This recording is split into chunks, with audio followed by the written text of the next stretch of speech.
How to get a perfect 800 SAT math score. That's what we're going to discuss in today's video. I'm going to provide some thoughts on how to do it, tips and tricks, ways to be studying, and what actually needs to happen to get that 800. So I'm Jeff Miller here at Target Test Prep. Let's get moving.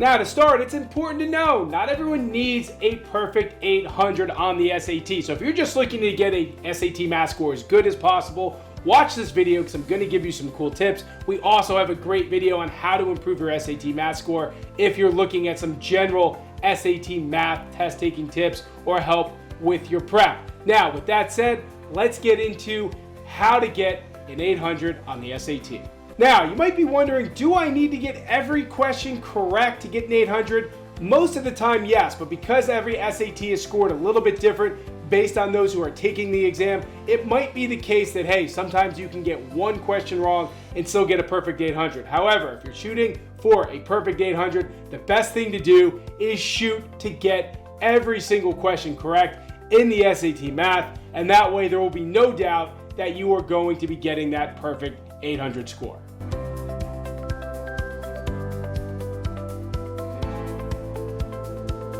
Tip number one, let's talk about getting a winning mindset. If you're not in there and you're not in it to win it, it's going to be very difficult to get that perfect 800 on the SAT. So you have to visualize your success. You need to go to bed thinking about scoring an 800. You need to wake up thinking about scoring an 800. And you need to believe deep down inside that you can do it. Part of that's having a growth mindset, understanding that you can start in one place and get to another. Because remember, not everyone just rolls out of bed and scores an 800. It takes a lot of work and a lot of effort. But the point is, if you believe in yourself and believe that you can do it, you will be one step closer to getting to that 800 SAT math score.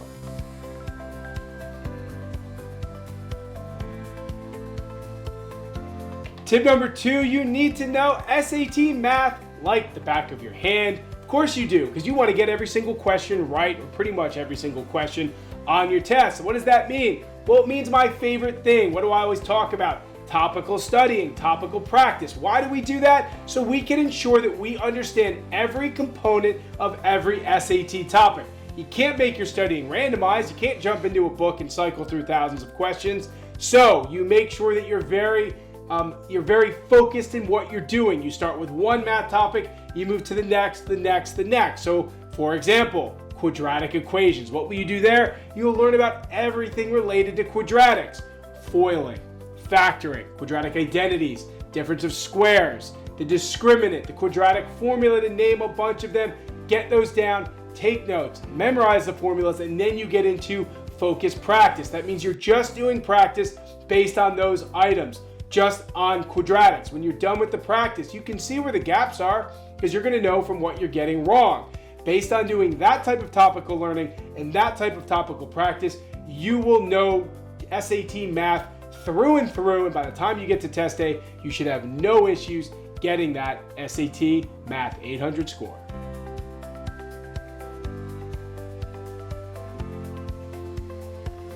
Tip number three, don't forget to filter in mixed practice and review as you move through your SAT prep. This is huge. You're going to learn a ton of SAT math, right? We just talked about quadratic equations. Imagine you learn those in week 2 and you don't touch them until or you don't look at them and all of a sudden it's week 11 and you haven't seen quadratic equations since week 2.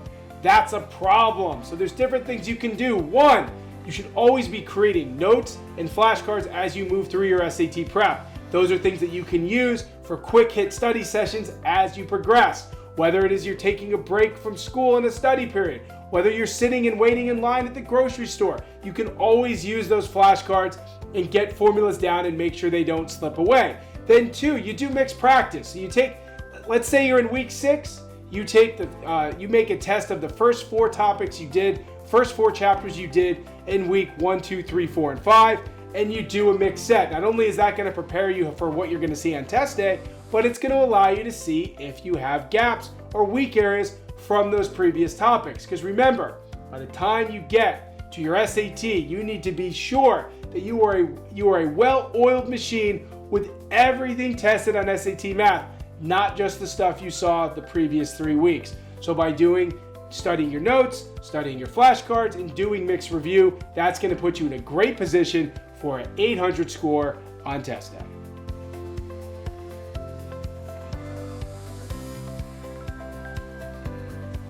Tip number 4, you gotta get fast, right? Especially with the easy questions. So how do you get fast? We talk about it all the time, and we've said many tips in today's video.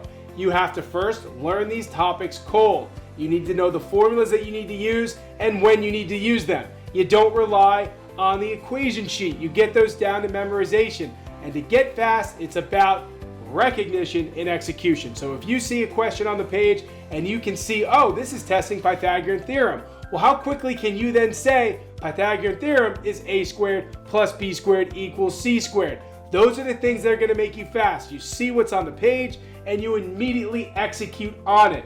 Getting that speed up is going to help you so that you're not running out of time at the end of any of these SAT sections, because remember, we're basically trying to get every single question right. So if you take 5 minutes on a particular question, that's going to probably hurt you later on in the math section. So do these things, topical learning, topical practice, it's all going to help. It's all going to make you faster, and that's what's going to help you lead to an 800 score in SAT math.